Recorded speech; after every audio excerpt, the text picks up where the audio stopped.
বিসমিল্লাহির রহমানির রহিম। সুপ্রিয় শিক্ষার্থী, আসসালামু আলাইকুম।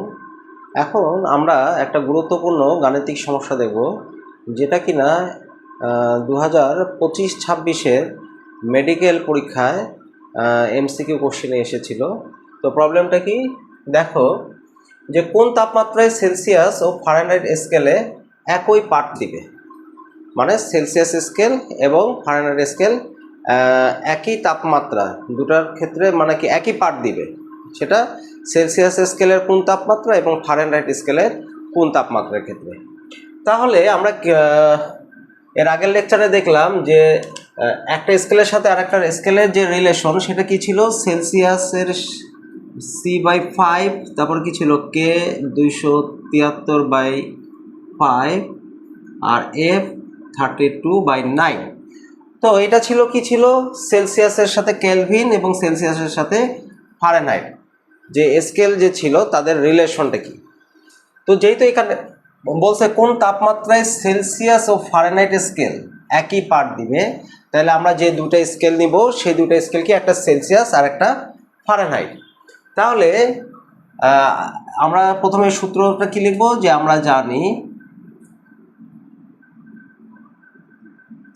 C/5 equal to F minus 32/9। এখন বললো যে একই পাঠ দিবে, সেলসিয়াস এবং ফারেনহাইট একই পাঠ দিবে, তাহলে সেলসিয়াস আর ফারেনহাইট স্কেলের পাঠটা আমরা ধরে নেই এক্স। যে ধরি সেলসিয়াস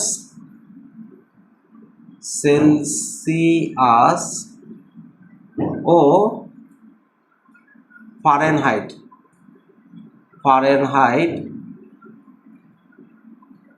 স্কেলের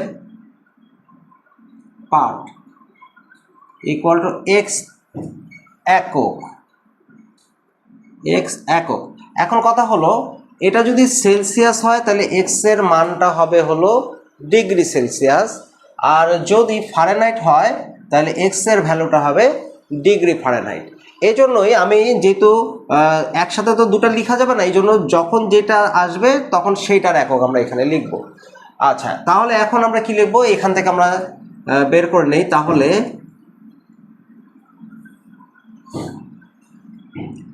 একই পাঠ যেহেতু, তাহলে সেলসিয়াসে কি এক্স দিব এবং এফেও কি দিব, এক্স দিব।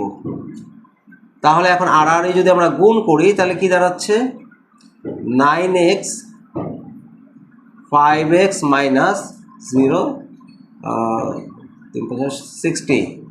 তাহলে এটা যদি আমরা বিয়োগ করি তাহলে আস্তে আস্তে 4x মাইনাস 160, তাহলে x সমান মাইনাস 160/4।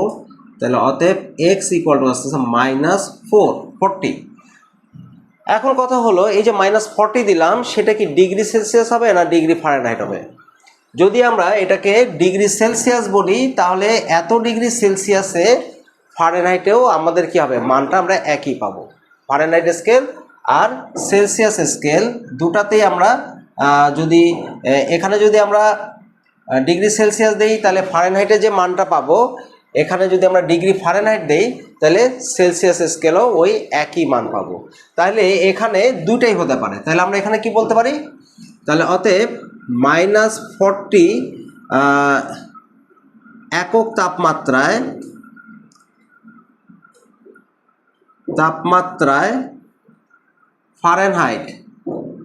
ফারেনহাইট ও সেলসিয়াস স্কেলের পাঠ একই হবে। তাহলে এইভাবেই আসলে আমরা কিন্তু এই প্রবলেমটা সলভ করতে পারি। তো তোমাদেরকে যদি বলা হয় যে এখানে দিয়ে যদি বলে যে ডিগ্রি সেলসিয়াস, হ্যাঁ, তাহলে ফারেনহাইটে কত আসবে, ফারেনহাইটেও কিন্তু আমাদের ওই এটা একই আসবে, -40 ডিগ্রি ফারেনহাইট। তো আশা করি তোমরা এই জিনিসটা বুঝতে পারছো। তার মানে এই জিনিসটা কিন্তু খুবই ইম্পর্ট্যান্ট, তোমাদের পরীক্ষায় কিন্তু খুবই আসে, যে তোমাদের কোন তাপমাত্রায় সেলসিয়াস আর ফারেনহাইট স্কেল, তার -40 তাপমাত্রায়, তাই না, 40 একক তাপমাত্রা। এটা তাহলে আমরা কি বলবো, 40 একক। ঠিক আছে, তো আসো এরপরে আমরা আরেকটা প্রবলেম দেখি।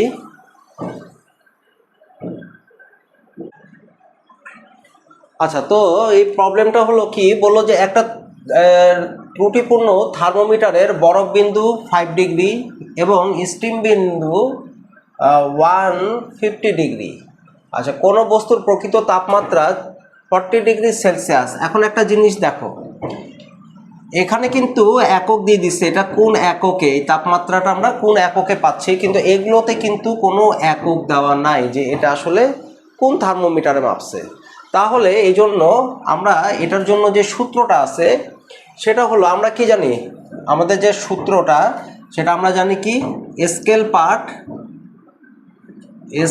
পার্ট তারপর কি নিম্ন স্থির বিন্দু তারপরে কি ঊর্ধ্ব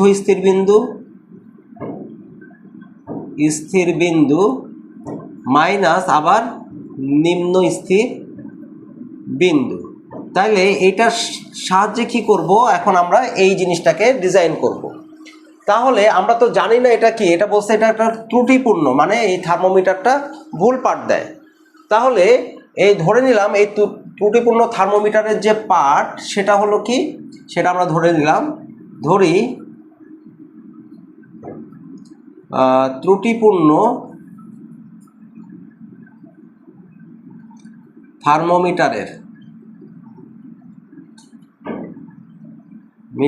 পার্ট ইকুয়াল টু এস, এবং এটা আমরা ডিগ্রি বলতে পারি, বা পার্ট এখানে এস ডিগ্রি দিয়ে দিলাম। তার মানে যেহেতু এটা ডিগ্রি দিছে, মানে এর এককটা আমরা ডিগ্রি হিসাবে এটা ধরে নিলাম। আচ্ছা, তাহলে এই সূত্র অনুসারে আমরা কি লিখব যে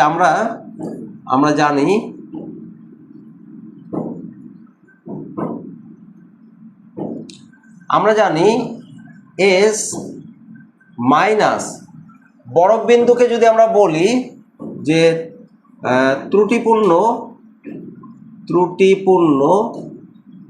থার্মোমিটারের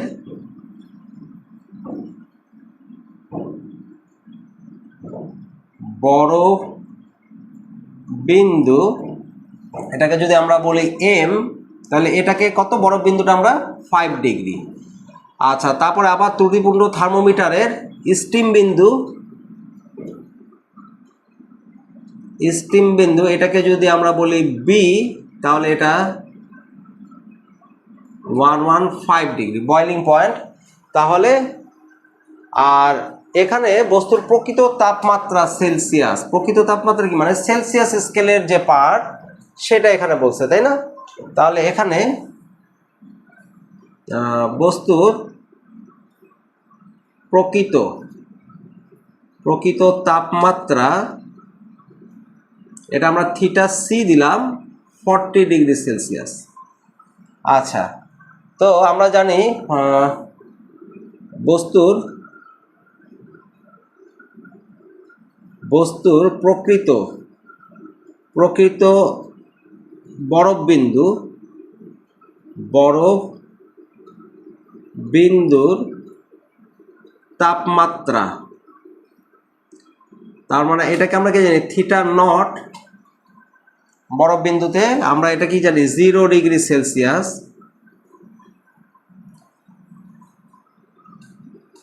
আর বস্তুর প্রকৃত স্টিম বিন্দুর তাপমাত্রা 100, আমরা কত জানি, এখানে যদি 100 দিই তাহলে এটা হলো 100 ডিগ্রি সেলসিয়াস। তাহলে এখানে আমরা কি লিখতে পারি, আমরা ওই সূত্র অনুযায়ী স্কেল পার্ট, তাহলে এটার স্কেল পার্ট কত, এস দিলাম। নিম্ন স্থির বিন্দু, এটাকে আমরা কি জানি, নিম্ন স্থির বিন্দুকে আমরা লিখলাম এম। আচ্ছা, ঊর্ধ্ব স্থির বিন্দুকে বি এম। এটা কার সাথে আছে, সেলসিয়াস স্কেলের সাথে আছে। তাহলে celsius scale part theta C, নিম্ন স্থির বিন্দু এখানে দিলাম theta nought, theta 100 minus theta nought. তাহলে এখন যদি আমরা মানগুলো বসাই, তাহলে এস যেহেতু ডিগ্রি সেখানে এস বসাইছি, এম কত 5, 115 মাইনাস 5, তাহলে এখানে থিটা সি কত ছিল আমাদের, থিটা সি ছিল 40, এটা 0, এটা হলো 100, এটা 0। তাহলে আমরা এখানে ক্যালকুলেশন করলে আমাদের আসবে এস মাইনাস 5, এটা আসতেছে 110, এটা আসতেছে 40, 100, তাহলে আমরা যদি এটা করি, এটা কাটি, কাটাকাটি যায়, এটা কাটে, তাহলে 44, তাহলে বা s মাইনাস 5 আর গুণ করলে আসতেছে 44।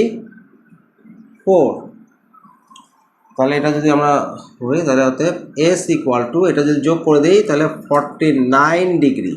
তার মানে এই যে তাপমাত্রাটা, বস্তুর প্রকৃত তাপমাত্রা যদি 40 ডিগ্রি সেলসিয়াস শো করে, তাহলে সেখানে ত্রুটিপূর্ণ যে থার্মোমিটারটা আছে সেটা শো করতেছে হলো 49 ডিগ্রি।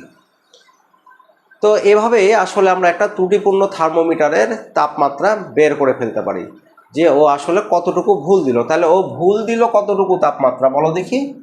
ওর প্রকৃত তাপমাত্রা 40, ওর মেজারমেন্ট করতেছে 49, তাহলে ও 9 ডিগ্রি টেম্পারেচার কী করলো, বেশি মেপে দিল, তাই না?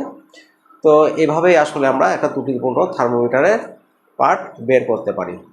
তো আশা করি তোমরা এই যে কিভাবে একটা থার্মোমিটার থেকে আরেকটা থার্মোমিটারের পার্ট কিভাবে বের করতে হয় সেটা তোমরা বুঝতে পেরেছো। তো আজকে পর্যন্তই, সবাই ভালো থাকো, আল্লাহ হাফেজ।